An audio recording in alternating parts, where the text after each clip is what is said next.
Hello साथीहरु, नमस्कार। स्वागत छ तपाईहरुलाई यो भिडियोमा।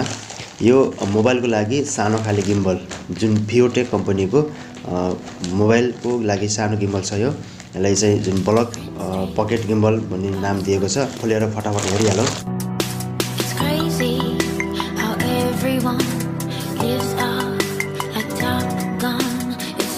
ओके, अब यसको भित्र र्यापिङ गरेर यो हालेको छ, देख्न सक्नुहुन्छ। यो चाहिँ खोल्न पर्ने हुन्छ फटाफट। एकछिन खोलिहाल्नु, टाइम नलाग्दैन। र यो खोलिसकेपछि यसको भित्र के छ म तपाईहरुलाई देखाउने छु। यो ब्लक पकेट भनेको छ, यो FeiyuTech को कम्पनी हो। यतातिर हेर्नु चाहिँ यो दुईटा कलरमा अवेलेबल छ, पिंक र ब्ल्याकमा चाहिँ। यो ब्ल्याक कलरको रहेछ।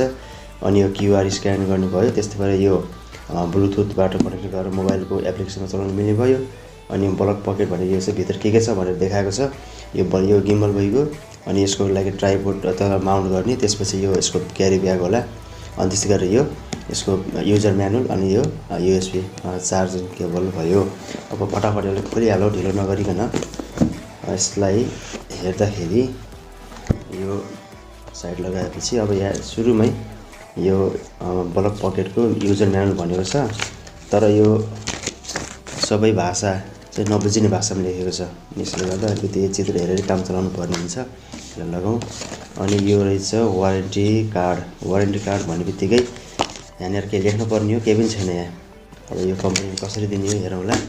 अनि यो के यस्तो यो हैन, for more information visit our भनेको छ। यहाँनिर FeiyuTech को वेबसाइटहरु, इमेल एड्रेसहरु, ट्विटरहरु, फेसबुक, इन्स्टाग्राम, युट्युब के दिएको छ। यो यहाँले काम भएन। अब यो चाहिँ मेन सेट यो हो। अब यसमा के छ म तपाईलाई पालै देखाउन चाहन्छु। यो चाहिँ सुरुमा गिम्बल नै हो। यो ब्लक पकेट लेखेको छ यहाँनिर। सानो साइजको छ, हेर्न सक्नुहुन्छ। यो मोबाइलको साइज जति छ यो। अनि त्यसपछि अर्को आएको छ एउटा यो यसको लागि यो मुनि माउन्ट गर्ने, यसलाई अड्डाउनको लागि। यहाँबाट हामीले चाहिँ यसलाई फिट गरेर यसलाई अड्डाउन सक्छौं। यो भइहाल्यो। अनि त्यसपछि अर्को चीज यतातिर देख्न सक्नुहुन्छ तपाईहरुले।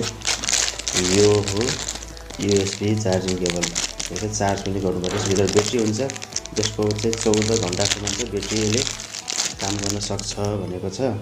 यो त कतिको गर्ने हो, प्रयोग गरेर थाहा भइहाल्छ। यो चाहिँ चार्जिङ गर्ने भयो यतातिर। अनि त्यसपछि अर्को यो चाहिँ ब्याग दिएको छ, क्यारी गर्ने। यो चाहिँ धेरै सानो छ है। यसलाई हामीले सजिलैसँग जता पनि बोकेर लग्न सक्छौं। योभन्दा पहिलेको गिम्बल मैले लिएको थिएँ, अलि बोक्न चाहिँ बहुत गाह्रो हुने। त्यसकारणले गर्दा अलि सानो खाले यो लिएको हो। हामी यसलाई बन्द गरेर गोजामा राखेर जता पनि लग्न सकिने भयो। यति नै छ। अब यसलाई फटाफट प्रयोग गरेर म देखाउँछु। यो के हो भनेपछि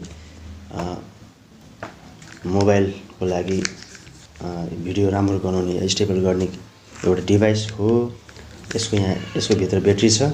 अनि यसले यहाँ मोटरहरु हुन्छन्। एउटा मोटर यहाँनिर छ, एउटा दुईटा, यो तीनवटा मोटर छ। यसलाई खोलेर हेरौँ। यहाँनिर अनलक हुन्छ। अनि यसलाई 1 2 3 पटक यसरी खोल्ने। त्यसपछि फेरि यतातिर पनि लक छ, यसले पनि खोल्ने। अनि यो फेरि यतातिर यो तीनटा खुल्यो। यो चार्ज गर्ने भइगयो। यो अन अफ बटन भयो।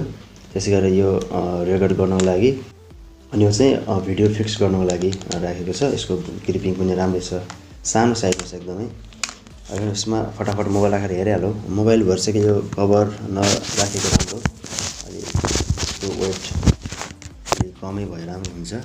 यसले अब हामीले मिलाएर यो जुन ब्लक पकेट लिएको छ यो माथितिर पारेर, अनि यो क्यामेरा यतातिर पारेर हामीले यो यसको पावर बटन अन नगरिकन यतातिर साइडमै राम्रोसँग माउन्ट गर्नुपर्छ।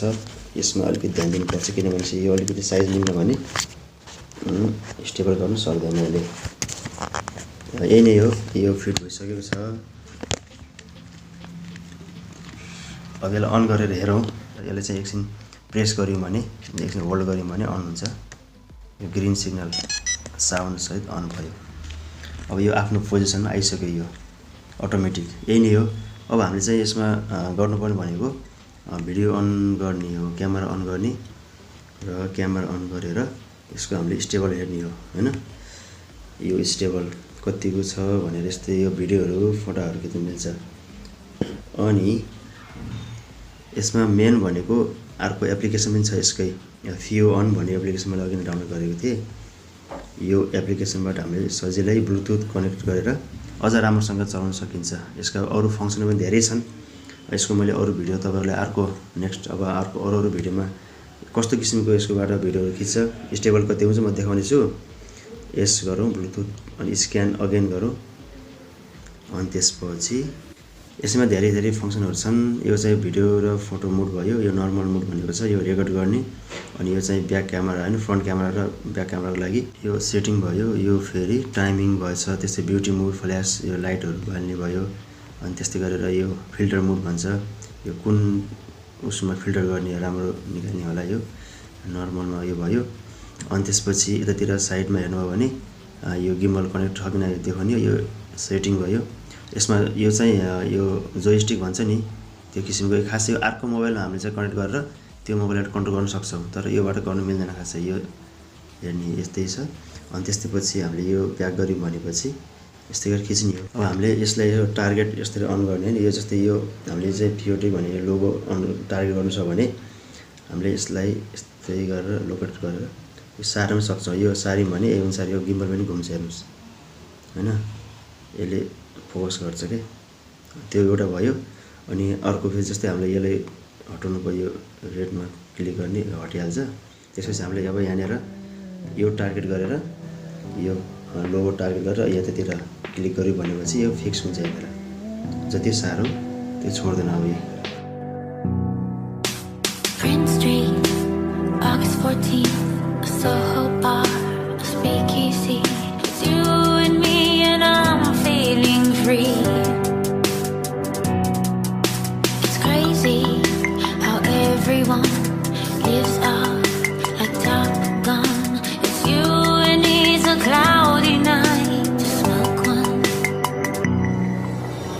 यस्तो किसिमको काम यसले गर्ने छ। अनि त्यसपछि यो ल्यान्डस्केपमा छ।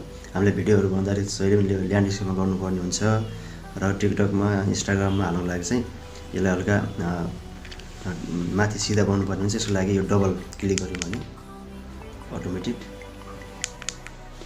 माथि देख्न सक्नुहुन्छ आफै यो चाहिँ यस्तो किसिमको हुन्छ।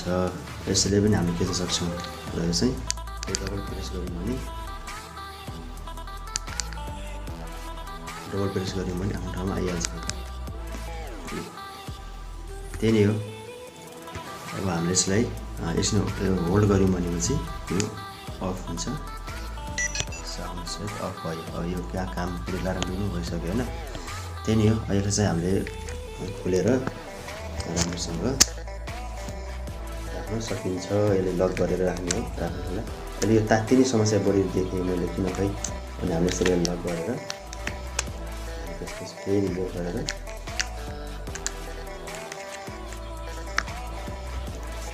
त्यही नै हो। अब यसको अन्य क्लिपहरू मैले अरू भिडियोमा एड गर्नेछु हेर्नु होला। कस्तो लाग्यो भिडियो कृपया कमेन्ट गर्न नबिर्सनु भन्दै अहिलेलाई बिदा दिनुहोस्। हस्त धन्यवाद।